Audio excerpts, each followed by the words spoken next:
como eu falo todo ano, qual que é a principal estratégia para prevenção de câncer de mama? Prevenção secundária, né? Que é o quê? Fazer o diagnóstico da doença precoce. Mamografia. No mundo inteiro, se você tiver que ter uma ação em relação à prevenção do câncer de mama, você vai fazer mamografia. Não tem outro método. Em Rio Claro, mulheres a partir dos 40 anos já estão recebendo solicitação para mamografia. Muitas. Então isso faz com que a gente faça diagnóstico precoce. Qual que é a vantagem de se fazer mamografia a partir dos 40? Existe um estudo brasileiro chamado Amazona, um estudo grande, que mostra que 30% das mulheres que tiveram câncer de mama no Brasil estão abaixo de 50 anos. É um índice muito alto. Então, entre 40 e 50 anos, imaginar que 3 em 10 mulheres terão câncer... terão não. Das mulheres que têm câncer de mama, 3 estão entre 40 e 50 anos, demonstra que é uma população que merece uma estratégia de atendimento melhor. Uma população que precisa fazer a mamografia. E em Rio Claro a gente já faz. Inclusive, esses bons resultados obtidos aqui na cidade em relação à detecção, ao tratamento, né, do câncer de mama, eles estão já devidamente registrados, cadastrados em pesquisas acadêmicas, não é, doutor Daniel? Acaba que a cidade acaba sendo uma referência nessa área. Sem dúvida nenhuma. Eu tenho um vínculo forte na Faculdade de Medicina em Botucatu, na pós-graduação de lá, na Unesp, e nos últimos anos a gente conseguiu fazer algumas pesquisas grandes aqui em Rio Claro com as nossas pacientes com câncer de mama, trazendo dados expressivos. E esses dados foram reconhecidos com prêmios nos congressos tanto nacionais quanto internacionais. Então, de 2017 para cá, nós conseguimos 4 colocações importantes na Jornada Paulista de Mastologia, que é o maior congresso do Brasil de câncer de mama. Então, em 2017 nós ganhamos, agora em 2021, né, semana passada, nós ganhamos outra vez, na tese de mestrado do Dr. Ivanildo Prado, meu amigo, que é responsável lá pela mastologia do SEAD, e pegamos ano passado em terceiro, outro ano em segundo, ou seja, Rio Claro tem se colocado num patamar acadêmico vitorioso no Brasil. E em relação a essa questão da prevenção, né, o Dr. Daniel também vem iniciando estudos numa pós-graduação que trata da questão do estilo de vida. Hoje já se tem, o senhor já fala sobre isso aqui, não é, doutor, há algum tempo, mas hoje já se tem essa visão mais fundamentada de que é preciso cuidar também da saúde na questão da alimentação, da atividade física, cuidar da saúde como um todo? Cada vez mais. Como eu digo, né, como eu disse, como nós já atingimos o arroz com feijão Rio Claro já faz, então a gente já consegue se preocupar com outras ações. Países de primeiro mundo, quais são as ações preventivas para evitar que as doenças ocorram? Então, eu sempre falo, né? A gente deve se preocupar com câncer de mama? Claro, é uma doença que tem o seu papel, mas ela não chega nem perto da doença cardiovascular, quando se fala em óbitos, né? Então, a doença que mais mata no mundo, tanto homens quanto mulheres, são as doenças cardiovasculares. Que é o quê? Infarto agudo no miocárdio, acidente vascular cerebral, né? O derrame. Tudo aquilo que eu faço para prevenir doença do coração, e todo mundo sabe o que a gente faz para prevenir doença do coração, né? Então é nutrição, atividade física, sono, evitar fadiga, evitar excessos alcoólicos, né? Não fumar. Então tudo isso tem sido demonstrado como eficaz na prevenção também do câncer de mama. Então, cada vez mais eu tenho estudado isso e trazido isso para as minhas pacientes, para as nossas pacientes.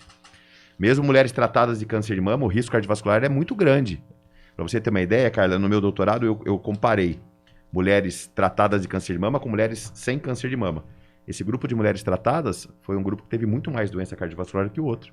Então, se eu só olhar para a mama, eu vou acabar perdendo essas pacientes por outras causas. Então, a gente tem que olhar no macro, né? De uma maneira ampla.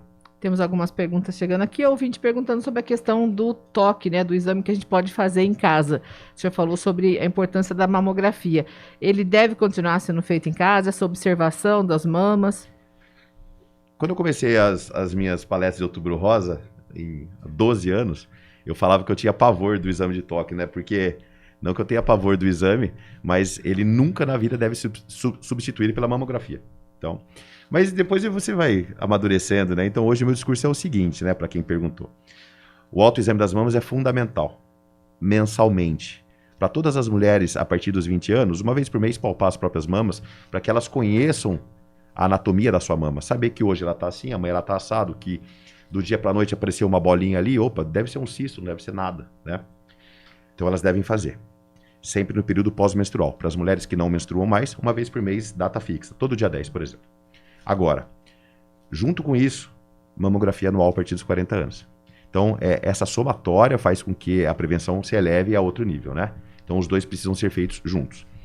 E o ultrassom de mamas? Daqui a pouco alguém pergunta aí, mas eu já faço ultrassom. Não, o ultrassom ele não tem o seu papel fundamentado no rastreamento, que é o quê? Olha, o que é rastreamento? Rastreamento é assim, eu tenho 40 anos e eu não sinto nada na mama.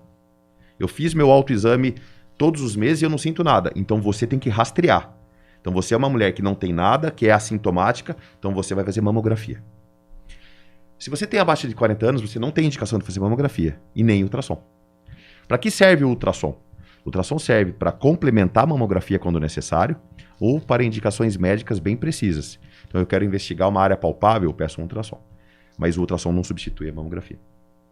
Aquelas questões, as perguntas que a gente recebe sobre o silicone, né? Se ele atrapalha na detecção do câncer de mama. Não, o silicone é seguro, tanto para detecção, e ele também não vai te trazer doença nenhuma, né? Alguns anos atrás falaram de uma doença, né? De um linfoma vinculado a silicone, é raríssimo. Então não é um motivo para as mulheres não colocarem silicone, ou para aquelas que têm silicone tirarem por questão de fobia, não há necessidade. E ele não atrapalha em nada na realização da mamografia também, na observação das mamas? Não só não atrapalha, a única questão é que as mulheres que têm silicone, elas ganham algumas compressões a mais no mamógrafo, né? Porque a gente faz a mamografia mostrando a prótese, depois faz uma mamografia tracionando um pouquinho mais a mama e deixando o implante para trás, para a gente poder observar, né? Você fez uma cara, mas não é... Não é... Imaginei como é que seria. Não é nada do outro mundo, não. Quando eu falo tracionando, é levemente tracionando, delicadamente tracionando, viu? Às vezes as mulheres se assustam um pouco com a mamografia, né? Mas é muito rápido, né, doutor Daniel? Olha, a mamografia, ela não há outro método. Pronto. Então, primeiro é esse. Tem que fazer, acabou. Mas mamógrafos, principalmente mamógrafos digitais, né? E a gente já tem isso aqui no município, são mamógrafos que a compressão, o mamógrafo comprime a compressão que aquela mama necessita. Então não é compressão, não é igual para todas as mamas, depende do tamanho da mama e depende de uma porção de coisa. A compressão é rápida, o exame é rápido, não tem por que não fazer por conta disso. Eu tenho muita dor na mama. Ok, toma um anti-inflamatório 2 horas antes da mamografia, ajuda. E depois, 4 horas depois, toma outro. Mas isso é um excesso, mas pode ser feito. Pode ser em alguns casos específicos. Para a grande maioria é tolerável, sem problemas, né? Sem dúvida. As pessoas perguntam também muito sobre a questão da amamentação. Se existem pesquisas que mostram uma relação com o câncer de mama ou de proteção, de prevenção ao câncer de mama? Sim. Historicamente, né, mulheres que amamentam têm risco diminuído para câncer de mama. Mas esse é um risco... essa diminuição de risco é pequena.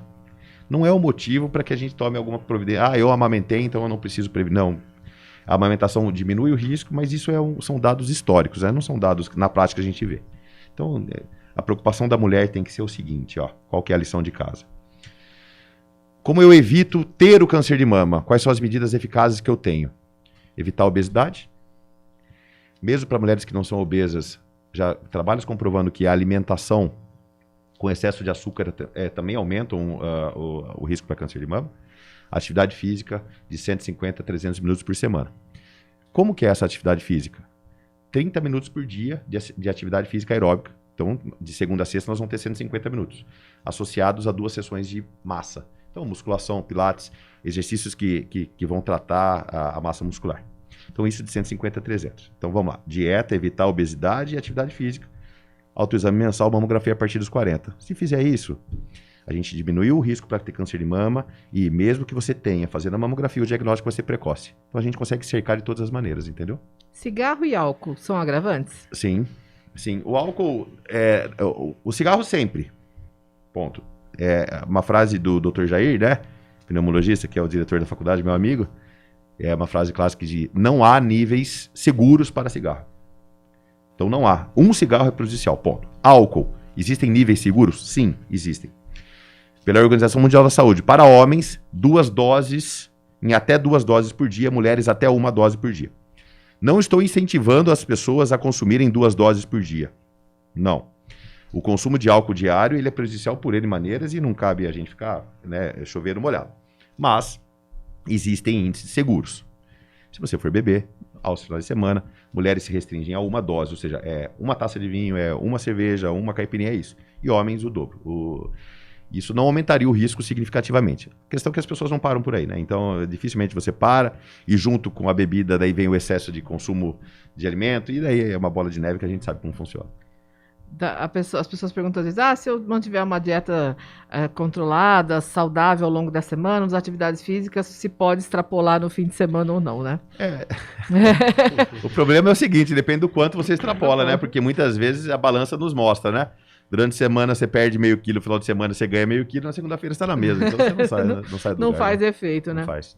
Os casos em que existem já casos de câncer de mama na família, na mãe, na avó, nas tias, essa mamografia, ela é indicada antes dos 40? Então, essa é uma população à parte, mas vamos entender quem, né?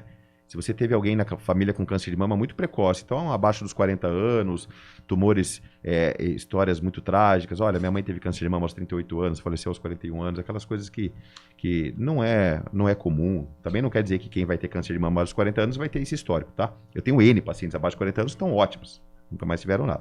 Mas, se você tem um parente de primeiro grau, irmã ou mãe, que teve câncer de mama precoce, então você é uma paciente que a gente tem que criar uma estratégia diferente.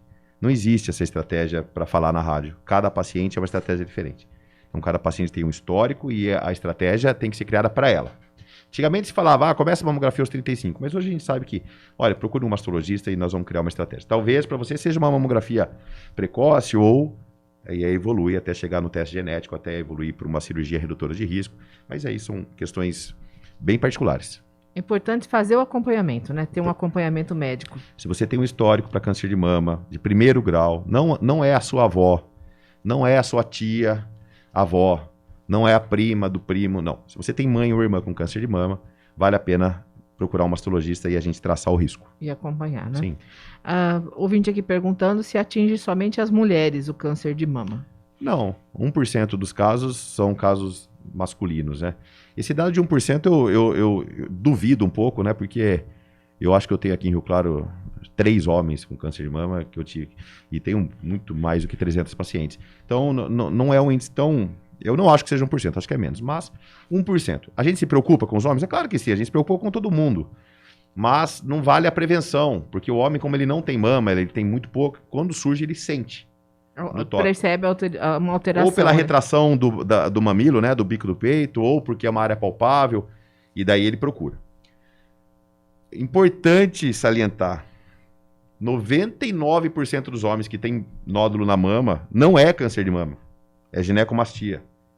Porque eu falo isso, daqui a pouco chego no consultório, tem um menino de 12 anos lá com a mãe, desesperado. Então, o que é ginecomastia? É a formação da mama no homem. Muito comum em garotos, adolescentes, pré-adolescentes, chama ginecomastia puberal, não precisa de investigação, 99% vai sumir sozinho. Muito comum em idosos, secundário ao uso de medicação. Então, remédio para pressão, remédio de quem tratou de próstata, remédio para colesterol, aumenta a mama, ponto. E em adultos, nessa faixa etária, a gente investiga a causa, mas a maioria chama-se ginecomastia. O câncer de mama em homem é muito, muito raro. Mas se você sente alguma coisa e te perturba, te preocupa, procure um mastologista que a gente investiga. Para poder fazer a investigação. Exato. A gente falou sobre questão de alimentação, atividade física, mas tem essa questão também do estresse, da saúde emocional. Isso influencia também? Totalmente. Não há dados para eu te falar, olha, quem é estressado tem aumento. Não é assim. O que acontece é o seguinte. Se você é muito estressado, talvez você durma mal. Se você dorme mal, o seu risco de hipertensão arterial já existiu. Então você já tem um risco para ser hipertenso. Se você dorme mal, você produz menos. Você passa o dia cansado. Você treina menos, você come mais. Então, o desbalanço da fadiga faz com que a sua vida, provavelmente, em algum momento, ela vai perder o rumo aí da... Né, como eu vou dizer assim, se você não dorme bem, você não vai fazer sua lição de casa todo dia. Em algum momento você vai faltar da escola, entendeu? Por que isso? É até fisiológico, né? Existe o ciclo circadiano, que é quando você dorme bem, você tem uma produção de hormônios pela manhã. Quando você não dorme bem, você não tem essa produção. Então, o seu corpo reage mal. Então, você vai estar sempre cansado. Hoje, o que eu mais tento entender é esse combate à fadiga, tá? Todos nós somos. Ontem, o WhatsApp sumiu, ficou todo mundo desesperado. Opa, peraí, então tem coisa errada, né? A gente tem a nossa cabeça não está focada no nosso combate ao estresse. Então, existem métodos para a gente tratar. Não é baseado em medicina alternativa, não. Existem métodos eficazes para isso. E eu estou tentando entender isso, para tentar trazer. Se você, imagina quem teve câncer de mama, eu lido com isso todo dia. Raramente você lida com uma paciente que ela está bem, ótimo, nossa, eu já superei. Não, você tem medo todo dia que isso ocorra novamente. Você deita para dormir, sua cabeça não desliga. Então hoje é o que eu mais tento entender e trazer paz, né, para que a gente possa ser feliz. Jornal está em tudo, porque a informação está em todo lugar. Jornal está em tudo.